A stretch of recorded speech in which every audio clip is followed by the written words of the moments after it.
Bonjour à tous, j'espère que vous allez bien. Aujourd'hui, le troisième volet de notre série de vidéos courtes, relativement courtes en tous les cas, je vais essayer de m'y tenir, concernant les inductions rapides et comment réussir à créer cet état d'hypnose de façon peut-être instantanée. Alors ce troisième volet aujourd'hui concerne la rupture de pattern. Alors qu'est-ce que c'est que cette rupture de pattern? Qu'est-ce qu'un pattern? Et comment le rupturiser? Alors, le pattern, c'est tout simplement un schéma répétitif qui est acquis. Par exemple, si je vous pose la question et qu'il fait beau aujourd'hui, il fait beau, n'est-ce pas? Vous allez me répondre oui. Si je vous demande de vous mettre juste à côté et que vous le faites, c'est un deuxième oui. Et si maintenant, je vous demande si vous êtes d'accord de collaborer, mais puisque vous êtes là en cabinet, en principe, vous êtes d'accord de collaborer, ça nous fait 3 oui, c'est un yes 7. Donc on va jouer sur l'acceptation. Un autre pattern, c'est simplement quelque chose qu'on fait depuis toujours. Si, en tous les cas, en Occident, on vous tend la main, vous allez avoir tendance à naturellement présenter votre main également. Si un vendeur en rue vous propose un flyer, vous avez tendance à directement le prendre. Et donc ça, ce sont des patterns, ce sont des schémas qu'on a acquis. Alors, pour faire une rupture de pattern, alors non seulement on va réutiliser des patterns qui existent, peut-être faire cette rupture sur une inspiration, ou au moment où la personne arrive au bout de son inspiration, et on va, entre guillemets, l'empêcher d'aller au bout de ce pattern, et donc on va faire cette rupture.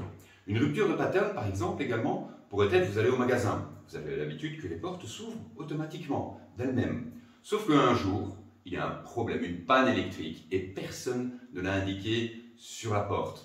Qu'est-ce qui se passe? Vous vous attendez à ce que la porte s'ouvre, vous êtes dans vos pensées, et boum, vous prenez la porte.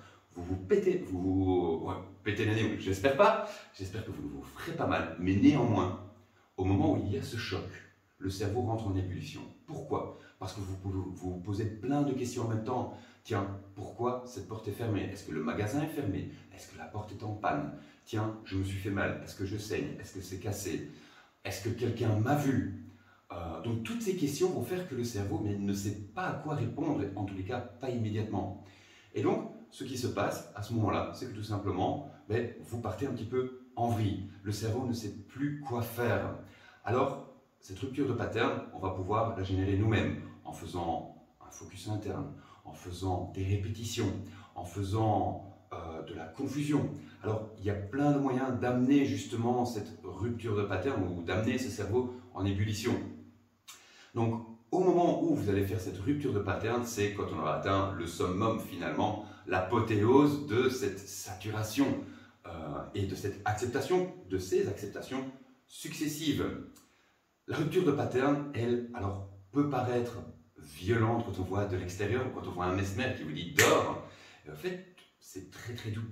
La personne va pouvoir, sur votre mot-clé, sur votre instruction, très rapidement lâcher prise. Et donc, c'est une décontraction, on peut le dire ainsi, rapide qui va être instaurée au moment où vous allez faire cette rupture de pattern. J'espère que c'était clair pour vous. Si pas, n'hésitez pas à mettre un petit commentaire et je vous répondrai le plus rapidement possible. Passez une excellente journée, prenez bien soin de vous et à très bientôt. Salut!